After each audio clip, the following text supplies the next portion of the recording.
Assalamualaikum warahmatullahi wabarakatuh. Bismillah walhamdulillah wassalatu wassalamu ala rasulillah Sayyidina wa maulana Muhammad ibn Abdillah wa ala alihi wa sahbihi wa man walah wa la hawla wa la quwata illa billah. Rabbi syrah li sadri wa yassir li amri wa halul 'uqdatam min lisani yafqahu qawli. نوينا التعلم والتعليم والنفع والانتفاع والمذاكرة والتذكير والإفادة والاستفادة والحث على التمسك بكتاب الله وسنة رسوله والدعاء إلى الهدى والدلالة على الخير ابتغاء وجه الله ومرضاته وقربه وثوابه سبحانه وتعالى sampai pembahasan rukun wudu yang keempat, yaitu ar-rabi' mashu syai'in min basyaratir ra'si aw sya'rin fi haddihi.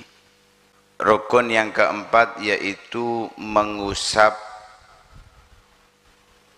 kulit kepala atau rambut yang berada di batas kepala.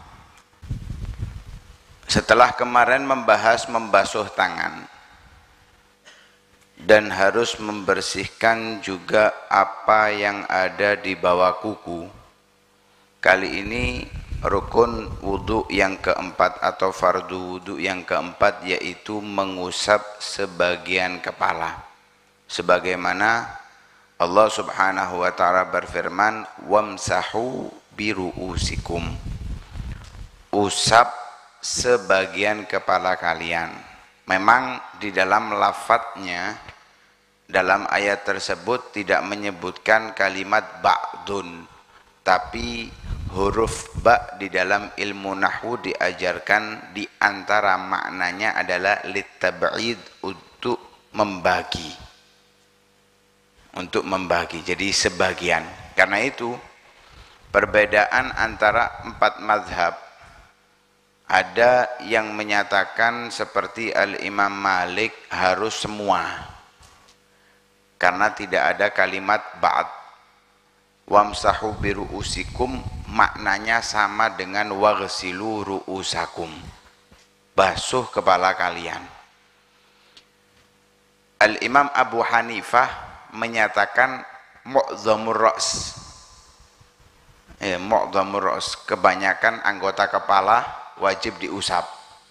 Tapi di dalam madhab Imam Syafi'i yang wajib adalah sebagian kulit kepala atau rambut yang berada di batas kepala. Termasuk kulit kepala itu yang di belakang telinga kita, yang enggak ada rambutnya itu boleh. Ya, yang wajib itu yang utama adalah kulitnya. Kalau memang ada rambutnya, boleh rambutnya. Bahkan di dalam madhab Imam Syafi'i itu walau sya'ron, sekalipun hanya satu rambut, satu helai. Satu helai itu cukup. Yang penting fi haddihi, berada di batasnya. Lah mana batasnya kepala? Batasnya kepala itu ada 3, karena kepala kita itu dibagi bagian dari ubun-ubun ke depan, bagian samping, dan bagian belakang. Kalau dari ubun-ubun ke depan, batasnya itu tempat tumbuhnya rambut, awal tempat tumbuhnya rambut. Ketika rambut yang kita usap itu berada di bagian itu, diusap nggak apa-apa. Tapi kalau keluar, yang keluar diusap nggak boleh, sekalipun posisinya berada di kepala. Iling cecep nggih, cecep iling, insya Allah iling. Rambutnya kan di tengah-tengah muncung. Lah itu kalau diusap pucuk itu gak masalah. Kenapa? Misal ditarik ke depan nggak sampai keluar.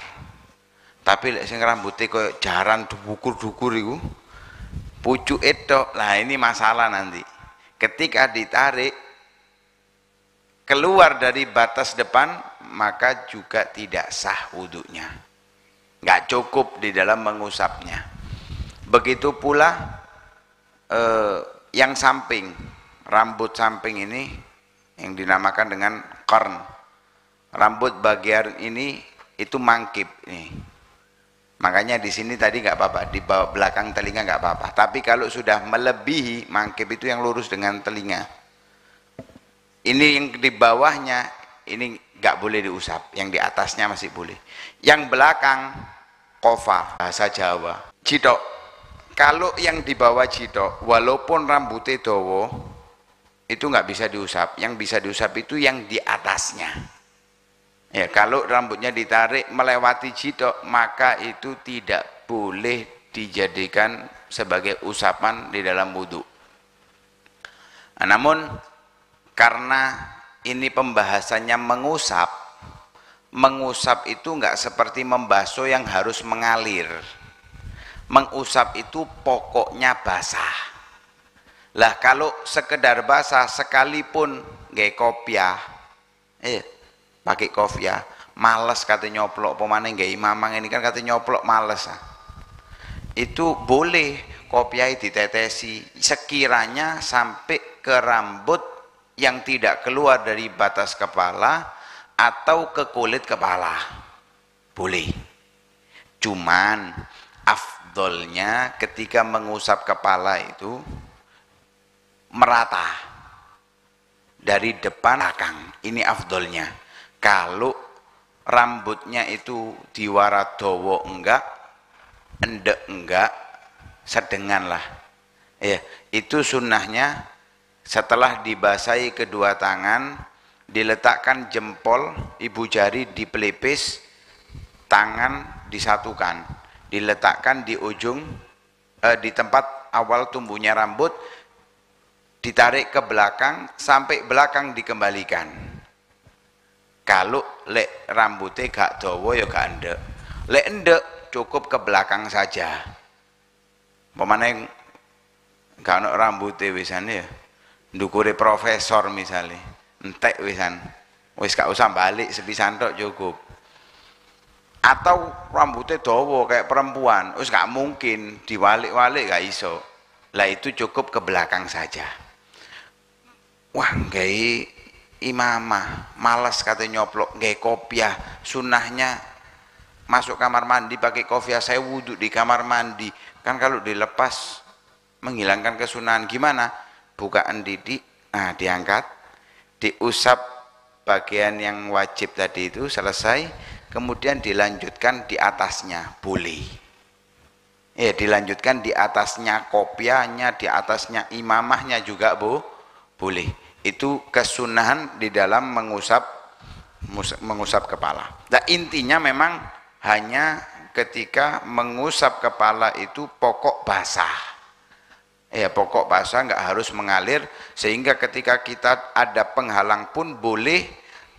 Kalau menurut Imam Ibnu Hajar, walaupun tidak bermaksud mengusap kepala, tapi kalau menurut Imam Romli harus niat mengusap kepala. Nah, ini rukun wudhu yang keempat, yang termasuk syariat Nabi Muhammad menjadi kebanggaan bumi. Jangan sampai kita umatnya tidak bangga, ojo bangga tok tapi ya, apa yang kita dapatkan dari syariatnya Nabi Muhammad semestinya menjadi praktek kehidupan kita sebagai umatnya Nabi Muhammad Shallallahu Alaihi Wasallam.